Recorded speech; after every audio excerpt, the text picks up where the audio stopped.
Okay, so in the last couple of lectures I mentioned somehow, I gave hopefully some indication of the need to gauge fix a given system which has gauge invariance, and also the need to also at the same time try to preserve as much symmetry of the system as possible. And this we kind of achieved at the end of the last lecture using BRST, which told us that, well, which allowed us to write a gauge fixing term in the action, looking something like this. This is delta of BRST times, in that particular case, it was actually what we call the anti-ghost times something which was the gauge fixing term. I'm calling it GF for gauge fixing. And, well, correct me if I have this wrong, but we wrote something like this, which was guaranteed to be BRST invariant. Right? Why is BRST invariant?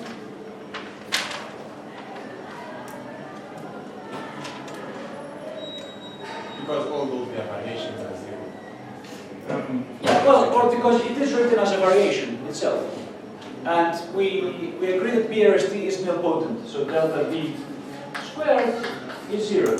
So you don't have to worry at all about each individual variation of these fields or variables, because the total thing is a variation. It's delta B of something, okay, whatever that thing is. So you kind of guarantee that this is going to be BRST invariant. Okay, so today I'm going to do two things.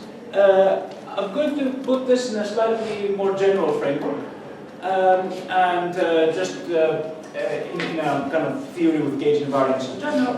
And then I'm going to apply it to one particular case, which is quantizing the relativistic particle. So finding the spectrum of a relativistic particle which is moving in some space-time dimension. And this hopefully will help you if you want now. I mean, the motivation for the particle is, of course, that we want to theoretically quantize the string and eventually the superstring. And but seeing how the particle works, essentially the procedure is the same for the string, just much more intricate, and there's much more structure there when you try to quantize the string compared to the particle, which only has one dimension. But before I go there, let me say some general BRST things, just so that you, without too many proofs, but just to give you the idea of how the method works more generally than the simple model we had, which was just the particle moving in a circle. So if you have some kind of general gauge transformation, so let's write gauge transformations, which we'll call delta alpha, where alpha is a label because we could have more than one transformation. Right? So in a non-abelian gauge theory, for instance, you know, there are several parameters of the gauge transformation. Okay, since you can write the gauge group as you know, as a matrix group which depends on several parameters. It could be a unitary group or something like that. So you have these ones, and you have some commutation relations between your gauge transformations. This is exactly the same as saying that you have a Lie algebra. But this could actually even be more general. But in a particular case of gauge symmetries for gauge theories, this forms a Lie algebra with some structure constants. And so you could replace this transformation by the generators of the Lie algebra. Okay? It's exactly the same thing. Because it's the generators of the algebra that produce transformations in different directions. So if you have this kind of structure, then and you have your fields, which we can call, I'm calling them phi I. By the way, for everything I'm talking about today, I'm following Polczynski. The first string theory book of Polczynski, section chapter 4. And so you can find everything I say in there, perhaps with slightly different notation. Maybe the index for delta, you know, just thank you. Okay, so you have a set of fields, phi I, that you start with. These are, you know, your the fields in the original theory before any BRST or whatever.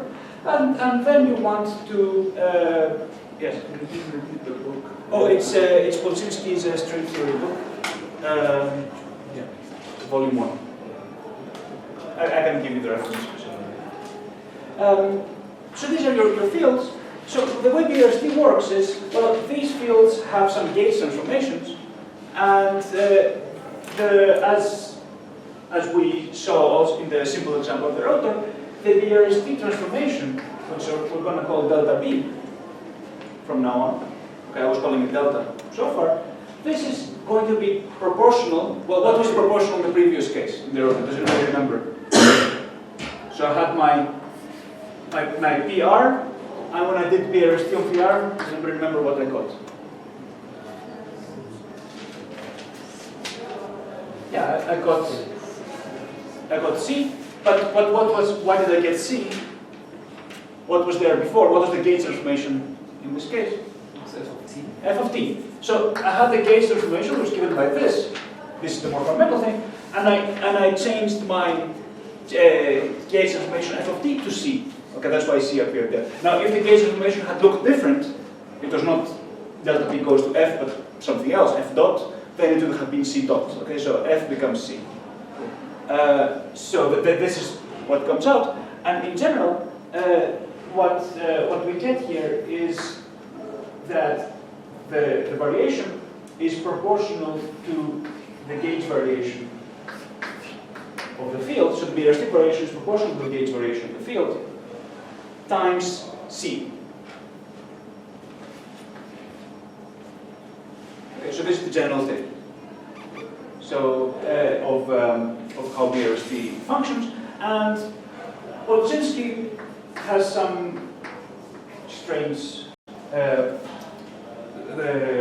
sign conventions here, which are going to cause us a bit of trouble later because I'm not completely familiar with them. So sometimes when I exchange things around, I get these I's wrong. Okay, but there's an I here that he puts. And now, what's the story of this transformation here? The structure is slightly different from last time because, as also was mentioned by one of you, well, you see, this is a bosonic. Assume this is a bosonic field. Now here, okay, this is the bosonic, it's the gauge transformation, but this is fermionic. So how do you take a boson to a fermion? Well, the way to make this consistent is to add a fermionic parameter. Okay? So this is a ghost, but also this is a fermionic parameter. So this epsilon is anti-commuting. Okay, and as we know, of course, anti-commuting times anti-commuting, that gives commuting. So the whole right-hand side is bosonic. Okay, that's how we make this this thing into C. Well, if you also added this epsilon, which I did not do last time because I was just keeping things a bit simpler, then you see that you haven't changed the statistics. But you still, of course, have the fermionic field that you want, which is important. Okay. So epsilon is just, it's like, you know, when you do a gauge transformation, you have a small parameter. In this case, that small parameter is epsilon. So this should generalize what we had last time. And the other important generalization is what happens to the ghost. Because now we introduced a ghost, a new field in the problem here, and that field also, here, that field should also have BRST transformation. Now, in the previous example, that field became F dot, so it was the derivative of the gauge transformation. In general, it's a little bit. Actually, no, sorry, that was not true. The ghost was 0. The variation of the ghost was 0. In this case, the variation of the ghost, in the more general case, it's going to be something like this: epsilon f a alpha beta gamma c alpha and c gamma beta.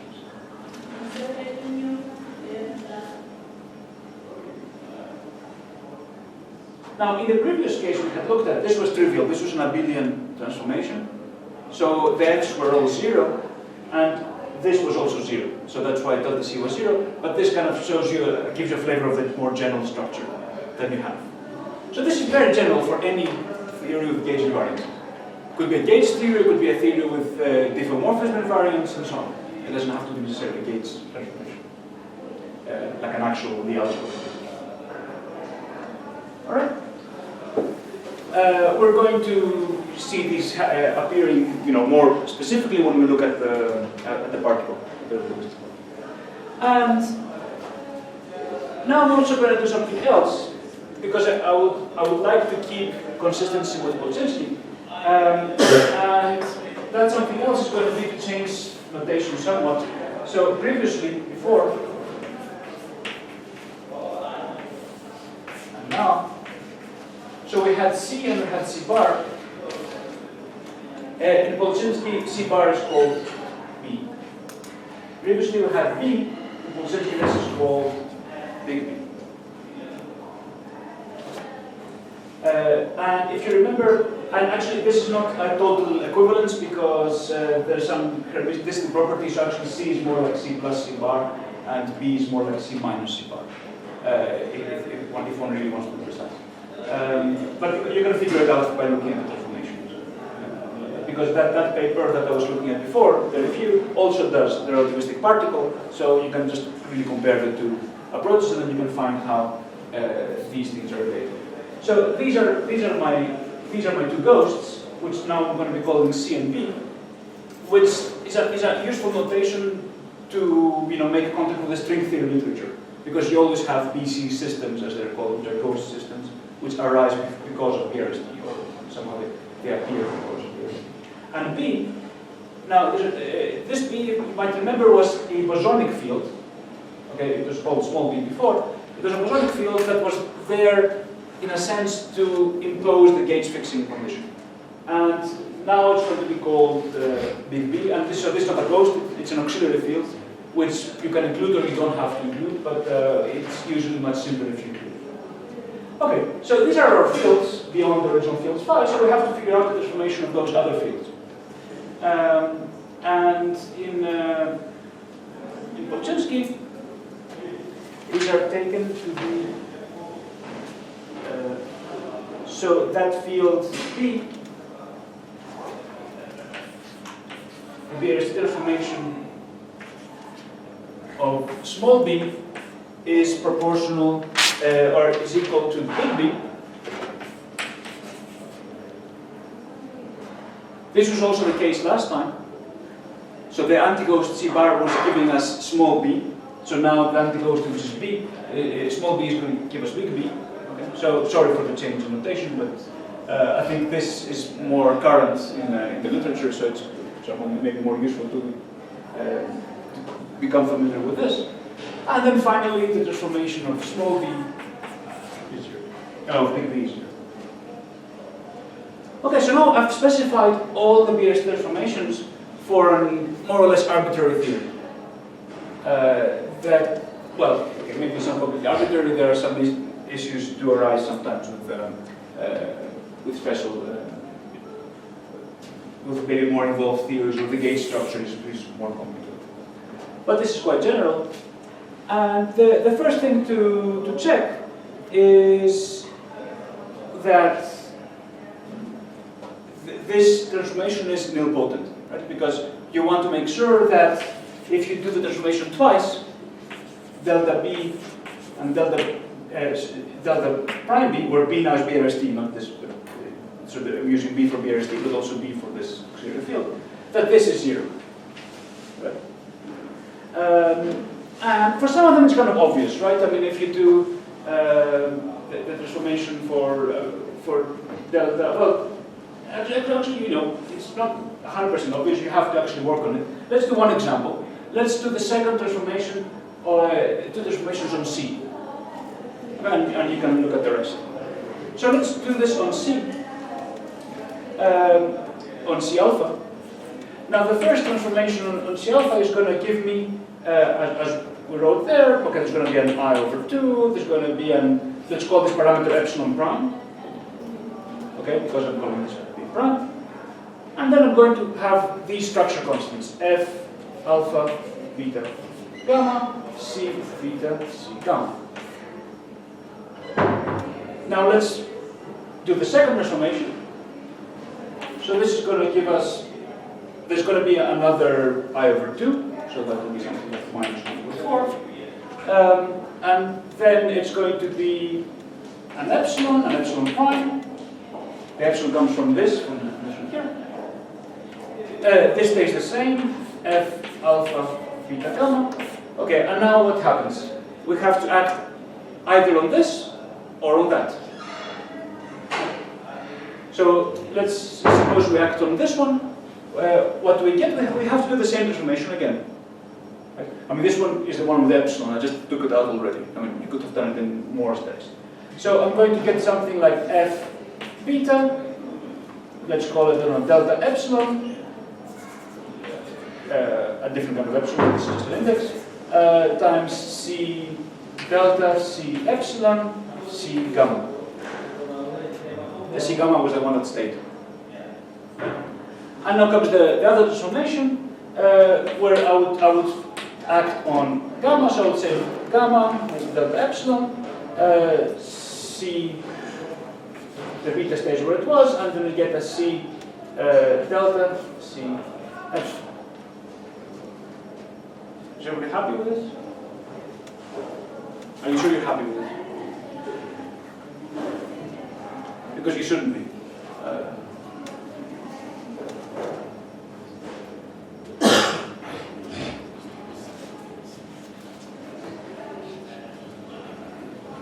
Notice what happened here. I took this delta B, right, through this C here. And remember, delta B was fermionic, right? So this should actually get minus.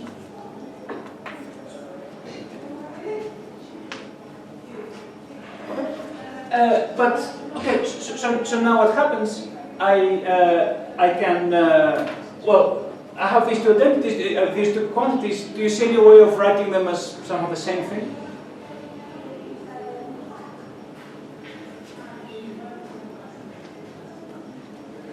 Can I make these two terms proportional to each other?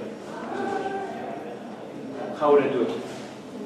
And the CP to the outside and then Through here. To have two minuses and become a plus. Yeah, so this one I can take to the end, right? So this can be C delta, C epsilon, C beta. Something like this. Is that what so then this is going to be F gamma delta epsilon, and with the same minus. And now, but can I make this equal to that? Or If alpha beta gamma is, I don't know if that is an antisymmetric. yeah, I assume them to be antisymmetric. They're structure constants. Think of them as a Lie algebra. So actually, you can swap gamma and beta, right? So on one of the terms, I can swap gamma and beta. I'm going to call this beta and gamma by changing the sign, right? Because if I do that also here, gamma beta, that changes the sign. So I cannot just relabel. I can relabel, but then I have to reorder these two, so I get a plus. So now these two terms add up, so I get one term with a half. And now, do you see any reason for this to be 0? Because the goal was to show that this is 0. So I can forget, if you finish writing this, I can forget all about this part, and then write it as this, with a half, because they added up. Unfortunately, they didn't give 0. I mean, they because of that minus, I mean, maybe it would be nicer if we had gotten them to just cancel. Now I have to think a bit harder. It's always nice if things become 0 immediately. But so, can you see any reason for this quantity here? Obviously, this is not necessarily 0 because you can have many of these ghosts. Now, we're not talking about a single ghost. It can be, they have parameters, so they're not automatically 0. Right? They're fermionic, but if you have more than one, it doesn't mean that they have to give you 0. But there's something else that those of you who have seen Lie groups or the algebras might remember. There's some property involving these structure constants, which which remember are being added up here, right? I'm adding up delta epsilon gamma.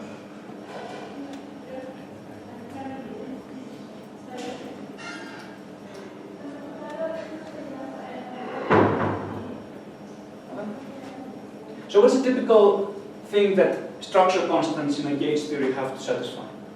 They're not arbitrary, right? They have some constraints on them, which severely limits the amount of gauge theories you can write down.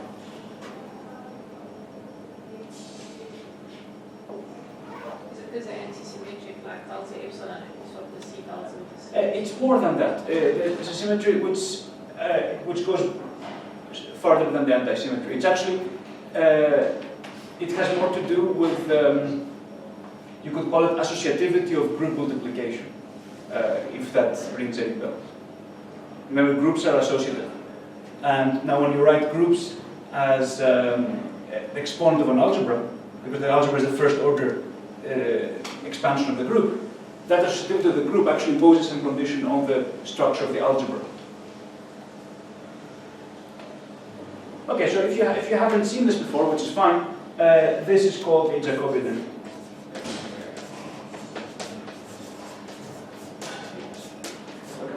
It's a relationship between these forms, which of course, to see this, you'd have to expand this out in various components. So there's a way of using this to write it in as three terms, because usually the Jacobi identity has three different terms. And then you'll see that this automatically gives you the Jacobi identity. And that's because of this antisymmetry of the C's.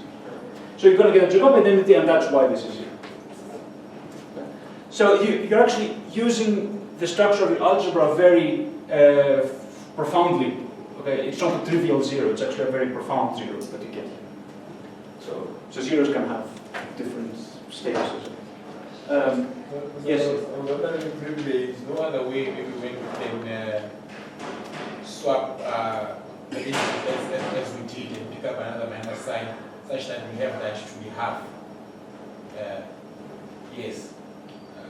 Think of another way of getting that zero. If we can have that yes. equals to half, yes. Then we have minus something equals to plus something which can only be zero.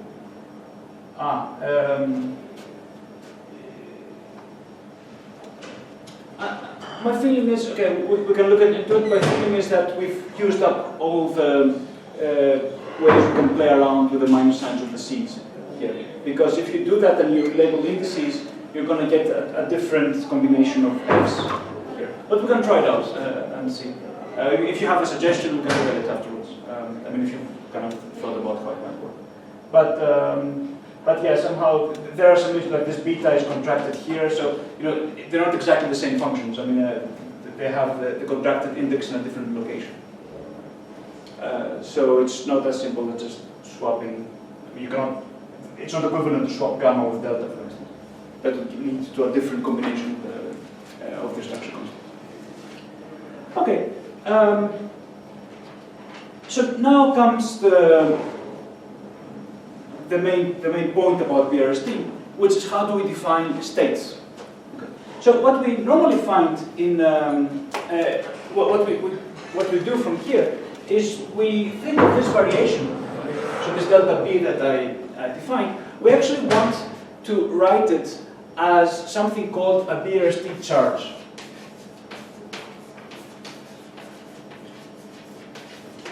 Which, for those of you who know the Nutter method, for finding, taking currents and going to charges, this is what you do to get it. So you'd vary your action with respect to these delta B's, and you would find some current, and the integral of that current would be the charge. Okay, so it's the Nutter currents that we're talking about, which give you charge. If you haven't done field theory, then you don't need to worry about it. Of how you get it. At a practical level, you should think of what this is as taking, you're taking delta V to some Q, and that's your charge, which has the property that delta V is proportional to Q acting on the field you want with a commutator, or an anti-commutator, depending on the statistics of the field you want. So Q commuting and anti-commuting with the field you want So if this is phi, then this would be proportional to that. That's how the BRST charge acts in practice. So the point about this charge, of course, is that it's nilpotent, the same as the variation. So if you act twice with this QB, let's call it QB, you expect to get 0. In a similar way as this. And you can play with this and figure it out for specific cases. And now, I left this thing that Kevin wrote on the blackboard before about the boundary operator, because you see that the BRST charge, or the BRST variation, if you want, which is their equivalent, actually satisfies the same property. So it is another example of an operator which squared gives you 0. And Kevin also luckily mentioned the third major example as well, which was the exterior derivative. So also the exterior derivative, if you hit twice on a form, you get 0. So this actually fits very well with some of the stuff that Kevin was talking about, that now we have an operator, but this operator does not act on forms. What does it act on? We've quantized the theory by this stage, right? Sorry? States. Not fields as such, but states. So Q actually acts on the states that we create by canonically quantizing our fields. So if you have a state, you can act with Q. And now, if you remember from last time, and this will also show up later today, well, hopefully, if you actually calculate this QB, it turns out that it is always proportional to your constraints, so the constraints of your system. So which means that you actually what this does is that it imposes a condition on your states. So it's because you've enlarged your system, your Hilbert space by quite a bit in order to get this BRST symmetry. Now you restrict to the states that are called physical. Okay? So the actual states you want, by requiring that the constraint vanishes on those states. In BRST language, that is the statement that QB acting on the states is 0. So this is called the physicality condition. Okay? So let's call these physical states, are the ones on which the BRST charge vanishes. So these are physical states. Why? Because they are the states that satisfy the constraint. Okay. Whatever the constraint was. Okay, so, and that means that, well, that leads to an interesting aspect, which is that you can also have states. Now, obviously, because Q squared is 0, right? If you have a state chi, which is QB of some other state, let's call it phi prime, what happens if I hit the state chi of QB? So I get a state that's physical, right? Because QB on chi is 0, but at the same time, my state is QB of some other state. Right? Now, in the language of forms, this has a name. So this type of if you do a form which is written as the exterior derivative of some other form, then this is called exact. Okay? While a form which is killed by the exterior derivative, how is that called? Closed. Okay? So we have closed forms which are killed by QB, and this we call physical. But we also have exact forms which are trivially killed by QB. Now the problem with these exact forms is that if you calculate their norm with any other state in the system, okay, so let's do that. Let's take a state which is physical, psi, and calculate its norm with chi, right? So we get psi q on chi. Does anybody see what this might be? This guy.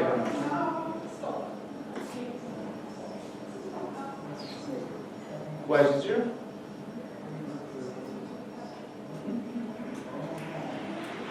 It is 0, that's the right answer, but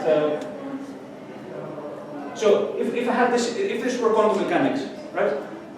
Which it is quantum mechanics, and I have an operator here.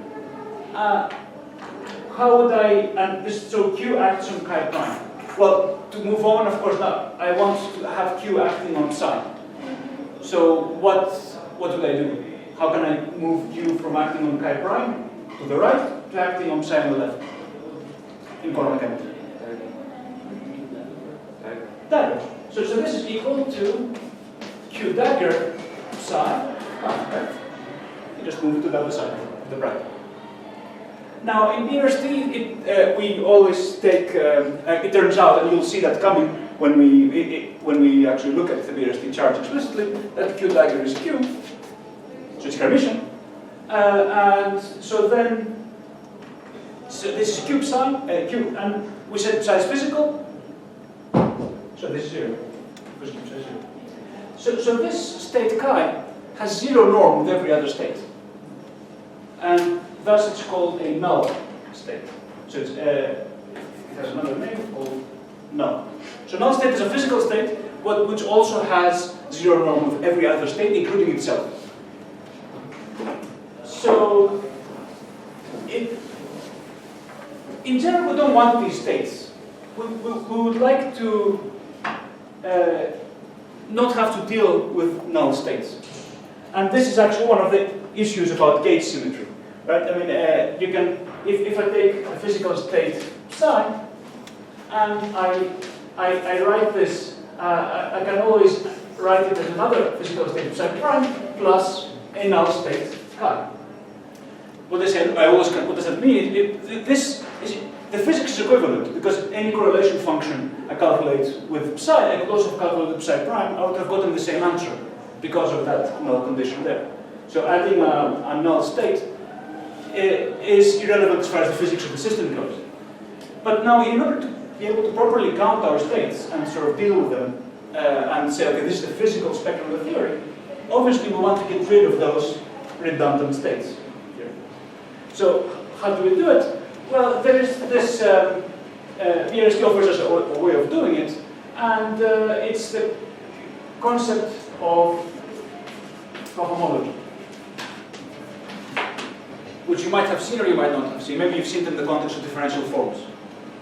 So we say that cohomology tells us that in any system where you have a nilpotent operator, which could be a boundary operator, could be the exterior derivative, it could be BRST, when you construct your states, you can identify, or you want to identify these types of states. So you want to say that out of all these states, which are related to original state psi by what we can call a gauge transformation, okay? Or in this case by such a kind of state, you want to keep only one member of that equivalence class.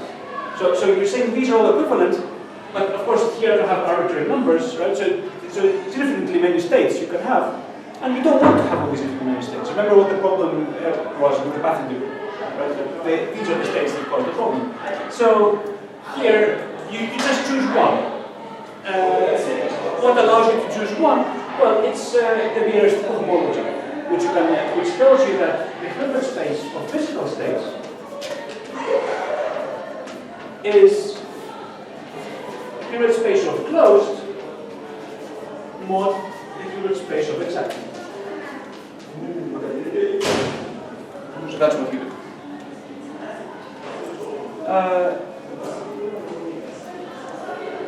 And okay, this is still at a slightly, perhaps abstract level. Okay, what do you mean with this? But in the example of the particle, we'll see exactly what that constraint leads to.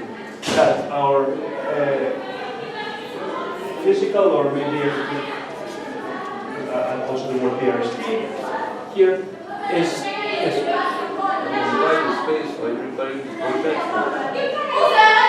Yeah, so this is a quotient. So I'm taking the quotient of the space of closed forms by the space of exact forms.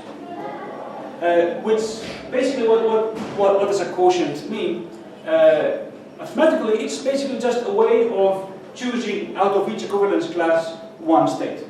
Okay, it's a consistent way of doing that. Saying out of all these infinitely many states which belong to the same equivalence class, I choose only one. Now, how exactly you do it depends on the details of your system. But because cohomology is such a powerful tool, very often you don't have to worry about the details because it automatically tells you how. I mean, there are theorems often that tell you what the cohomology is for a given manifold in differential forms, and similarly here. So you can know a lot about cohomology and the number of states you have without actually ever having to look into the details of how do you write down the exact states, how do you write down the closed states, and sort of writing down the equivalence class. Okay, so that's where the power comes of this. So for instance, for flat space, you have something called the Poincaré theorem, which tells you that which relates closed and exact forms. Okay? So and which somehow tells you that I guess all closed forms are exact in some sense. So the cohomology is kind of trivial for just flat space. But then if you go to other manifolds like tori and stuff, then you get non-trivial cohomology. And I don't think Kevin really got there to forms like torus, but there you can directly see that you have actually some closed forms which are not exact. So you have different cohomology, and you can prove that mathematically without actually having to write them down, which is, quite important if you want to make general statements. Okay, so this is about all I wanted to say about the general aspects of BRST. So in the remaining about 15 minutes, let me quickly show how that works for the case of the relativistic particle.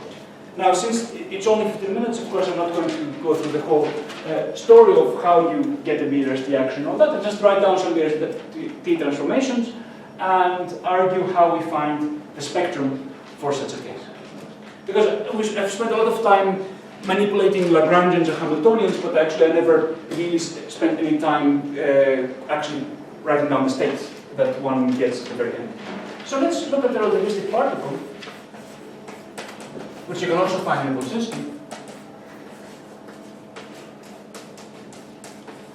And it's given by an action which depends on one parameter, the time, right? The world sheet time if you want, or the world line time. And it's you can write it in what we call Nambukota form as something like this.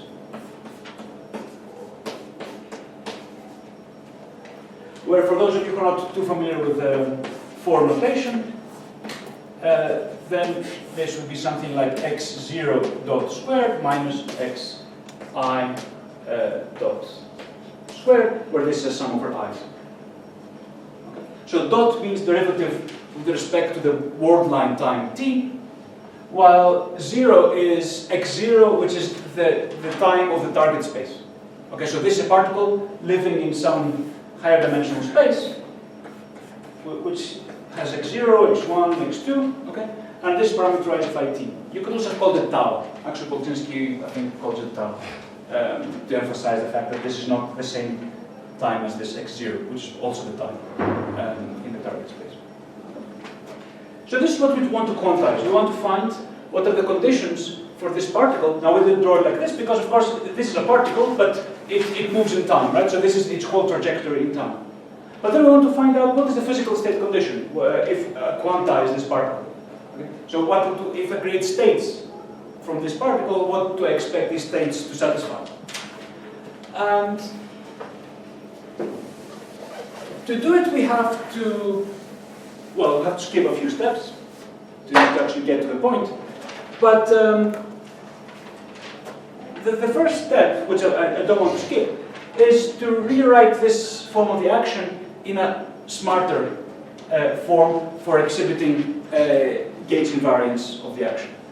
Has anybody seen how we rewrite this into a different kind of action for a particle?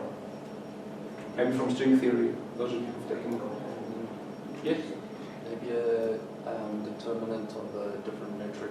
Yeah, so you introduce a new field Okay, again, this is the same story we've been discussing all the time, that you extend your spatial field by introducing a new field, E, which is the, well, you can call it a one-bind, like it's in general it's a Wheelbind, and it's also the determinant of metric in this one dimension, So you introduce this new field, and you can write your action as something like this: dt x nu dot dot over 2e squared plus a half m squared e. Now, please do this as an exercise, because I was planning to discuss this, but there is not much time left. But you can see that this E field that I introduced does not have any derivatives on it.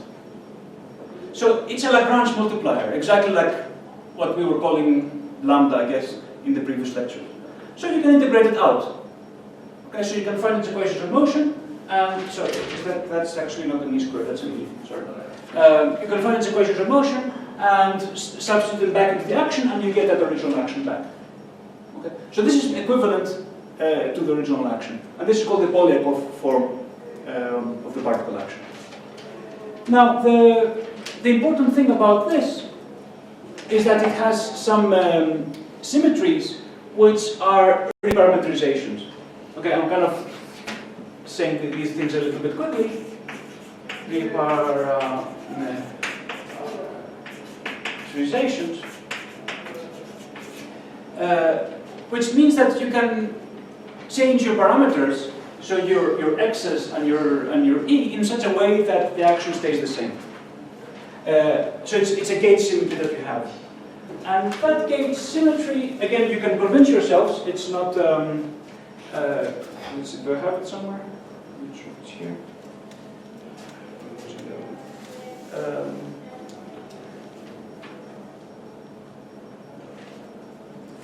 Find a good way of writing them. Well, but roughly they are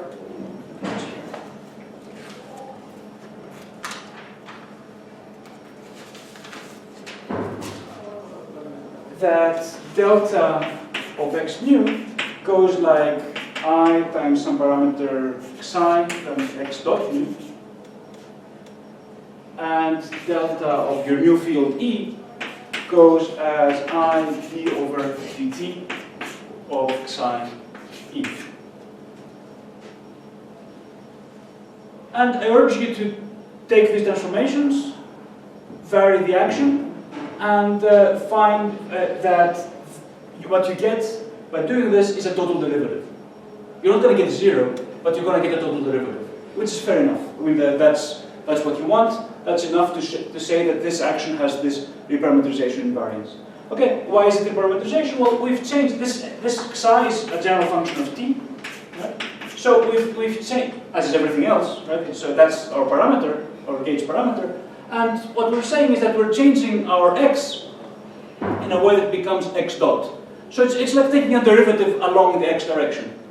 So we're reparameterizing the way that this particle is embedded in the higher dimensions by doing this. So basically, we're changing, in a sense, the location of, like, the origin of this t and what the meaning of this t parameter that we have on our particle. That's what reparameterization means. Okay, I'll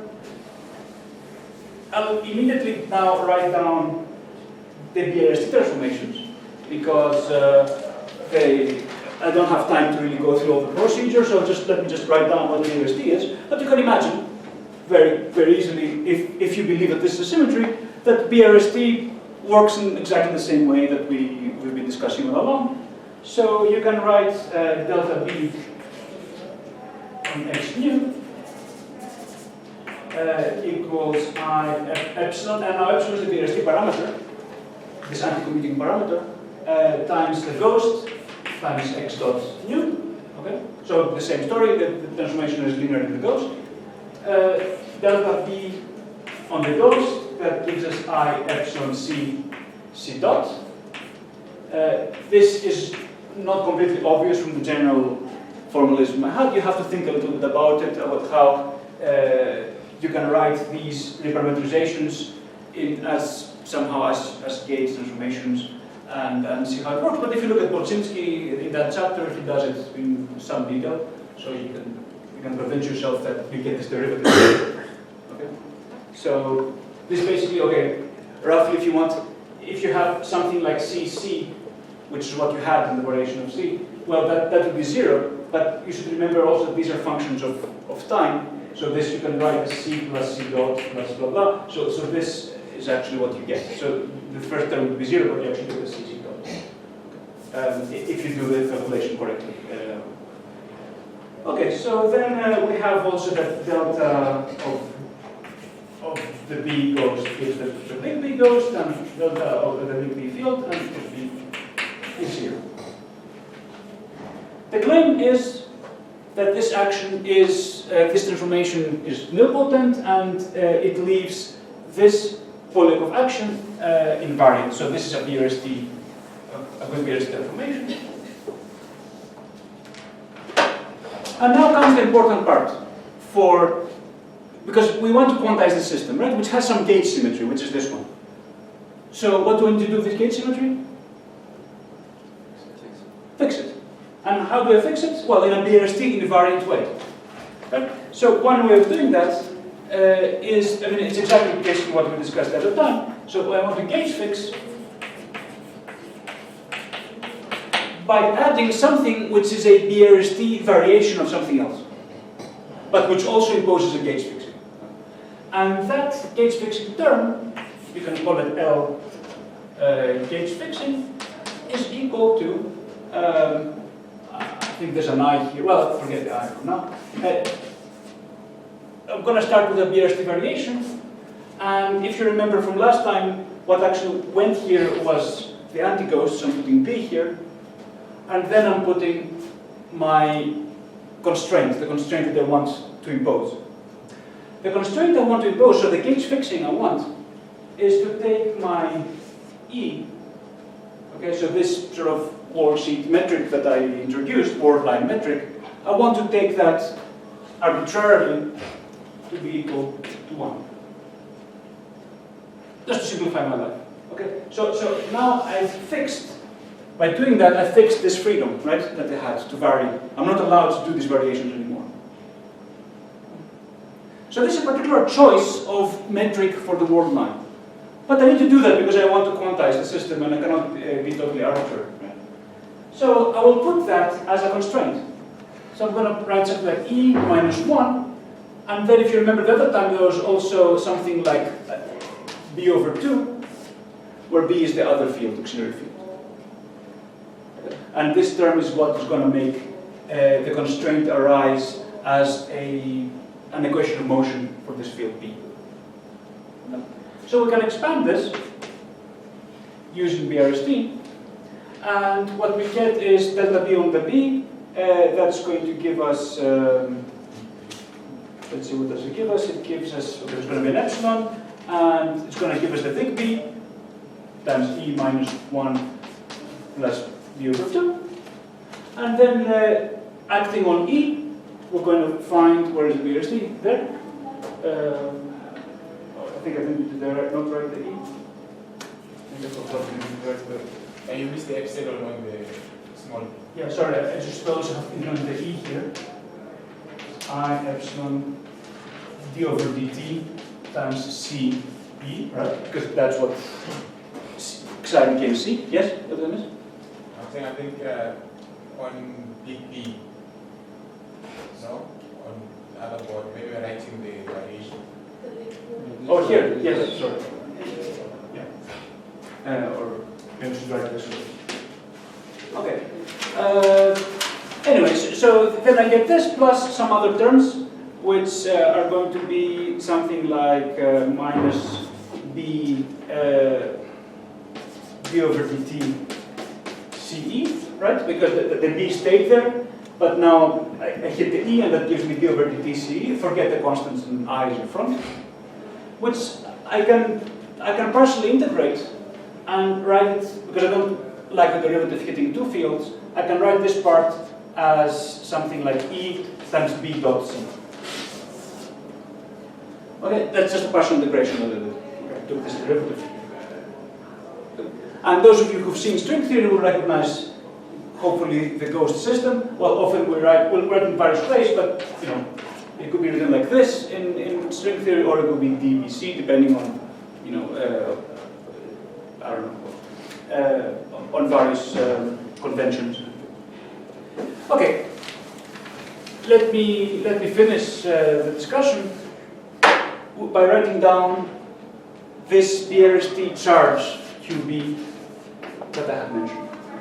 So the BRST charge turns out to be C, and this is a generic thing, it's proportional to C, times the Hamiltonian of the system. Now, if you were to take this action, the gauge-fixed action, where E becomes 1, and you took the action and you went to the Hamiltonian, then you'd find that the Hamiltonian is very simple.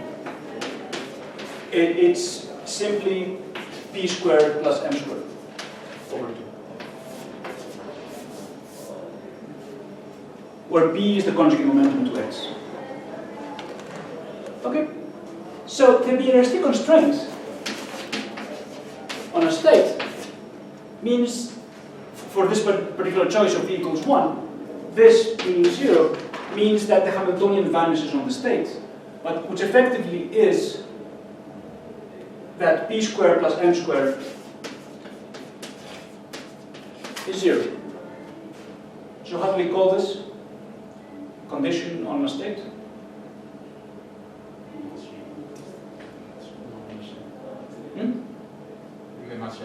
It's the mass shell condition.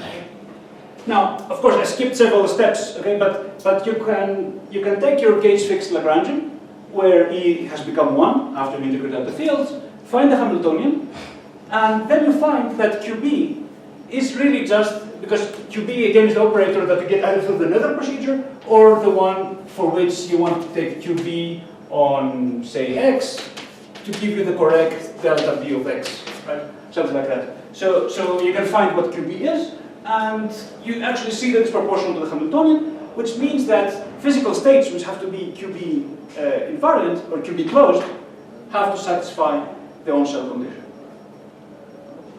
So we can actually label states by two things. One is the momentum that they carry. Because you see, in our system now, we can actually now just go ahead and quantize, because everything now is normal at this stage, so we don't have the constraints to bother about. So we can quantize in this very simple way. X with P gives us I, the usual way. You can add indices if you like. And, well, actually, maybe I should have indices just to make it. So X mu P mu equals I delta mu, or eta mu, where this is the metric of spacetime. Okay, but after I've done this procedure, I'm left not only with X and P, the conjugate momentum, I'm also left with the ghosts, C and B. Okay, big B has been integrated out, but the small b and C, they're still there in the picture. So I need to write a commutation relation for them as well. So I need to write something like this. Have I done anything wrong here? Again, for those who have thought a bit about anti-commuting variables.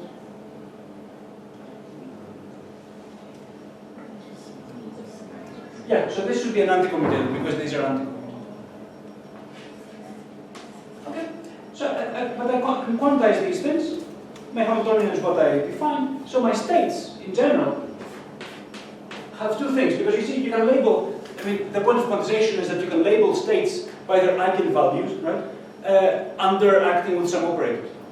And I have two operators, really, that I care about. It's the momentum, as usual.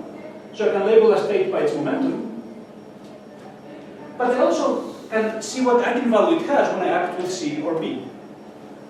And I can call that eigenvalue M, and the reason it's only one and not two is because C and D are conjugate quantities, so I don't need to have a label for C independently of B. Right? I can just choose one of them. So I can have various cases. So first of all, P mu on this gives me K mu on this. I don't have to write this here because it comes out like that. That's the label. So this tells me that the state has given momentum. So my states that I get by quantizing the particle have momentum. And the other thing I can do is act with all the possible combinations of ghosts. So I can do B, and I can call this states. This M turns out to have only two values. And I can call them up and down, like in the theory of spin. So this turns out to be, well, you can define arbitrarily, more or less, two of these to be zero, because that's the vacuum, and then two of them to be non-zero. And I've almost finished with the quantization of the particle. So you can define this, but you can define another state B, which has eigenvalue. Well, sorry, which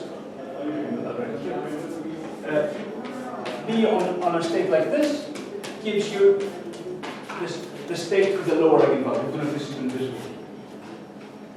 Okay, and lower. So the B ghost acts as a lowering operator. It takes the one which has upper eigenvalue and gives you the one with lower eigenvalue. And the C ghost does exactly the opposite. So C acting on this one gives you the upper one, and C acting on the upper one gives you 0. So you cannot act twice. If you have twice, then you get 0. Okay, so this is how we've quantized the system, because the quantization is really based on these commutation relations. And of course, I haven't had time to go into all the details of how it happened, but I think you can believe me that if you have a set of commutation relations, you can choose one of these things to label the states. And actually, in this case, we've mixed the B and C so that we have creation and annihilation operators. So one is a raising, one is a lower. So finally, the cohomology.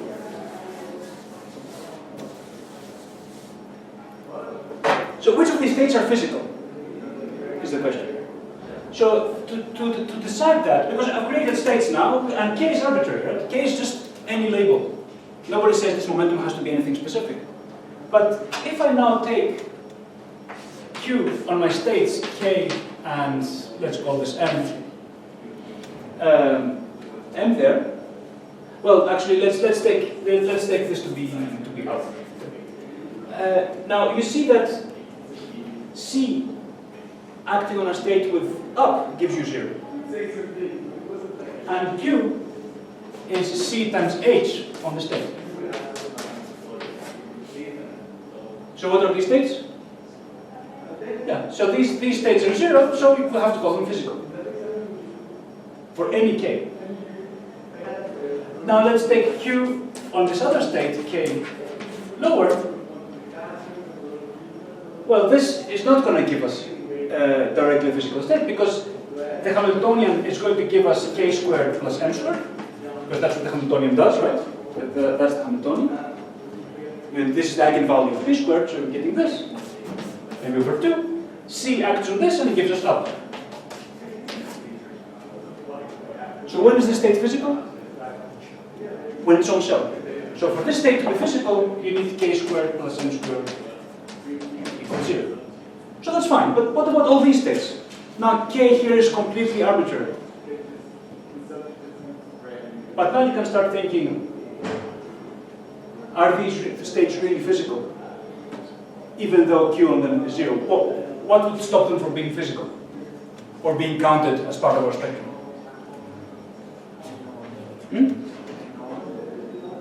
Yeah, what would the norm of such a state be? So the question is, these states which have these eigenvalues, okay, so I'm acting on the state of up, right? And which has these properties that I've written down here. And I don't really want to have all these states in my spectrum. I mean, that would be too many states, because there is no value condition. There's no on-shell condition for those states. So what did we discuss before about cohomology?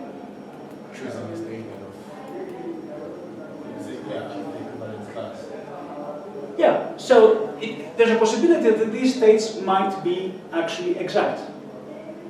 Right? If these states are exact, then we don't need to worry about them. Right? Now, why would they be exact? It's because I can write this as C acting on, where is it? C acting on another state. So I can actually write these states K plus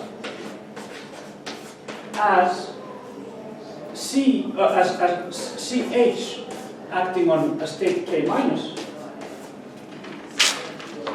Right?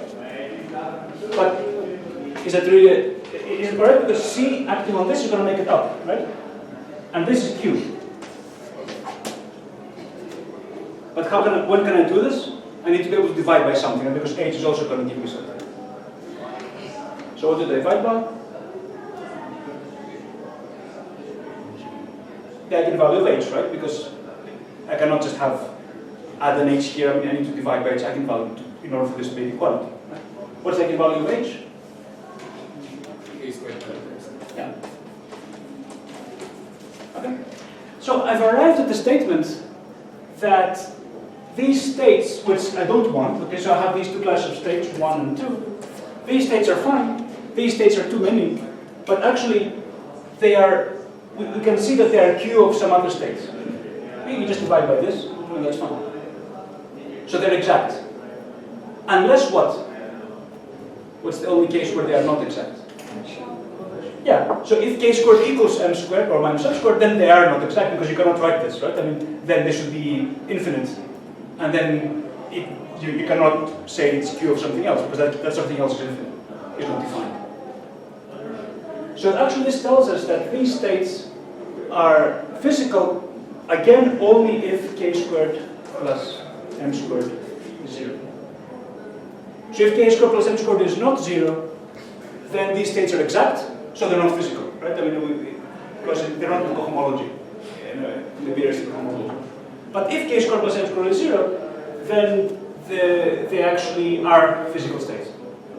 So this is how we apply BRST. Okay? So we find our states, we quantize the system, we got arbitrariness here, but then we realize that's exact, so we mod them out. Apart from the case where we cannot, when this denominator vanishes. Okay. I don't have time to go further. The next sort of, there's one more step that one has to do, which is to realize that actually we still have too many states, because now we have twice two states which are on shell, but we expect this to be a single particle. So, but we still have two states, so how can quantizing a single particle give us two states? Unfortunately, I don't have time to explain this properly. If you look in the relevant section of Podzinski, he explains that there is one more condition we need to impose, which is that the B ghost on our state vanishes. That comes out of some kinematics that you have to take into account, and if you do that, that kills one of these two, and you end up with precisely one state, which is on shell, and that is the spectrum of the particle. Now, if we were to do this for string theory, where you don't have a particle but you actually have a string, many things would be the same, and some things would be different. The main thing that would be different is that it's not possible to write a nilpotent BRST charge unless your dimensions of space-time satisfy some constraint. What's that constraint? C is 26E as well. Yeah, so for this you have to be in 26 dimensions. Otherwise you cannot have a consistent nilpotent BRST charge. So this is a way of sort of finding the constraint that the bosonic string lives in 26 dimensions by considering when is Q squared nilpotent, and then thus defines a correct physical spectrum. So that's the main difference. But otherwise things follow more or less the same. You still get similar kinds of states, but of course many more. Now we've got only one state, on-shell state. In string theory you're going to get your whole spectrum of mass levels, okay, as the cohomology of your BRST charge, which is going to be a bit more complicated. But otherwise, this is somehow enough information to be able to understand the section in quantizing this game. Any quick questions?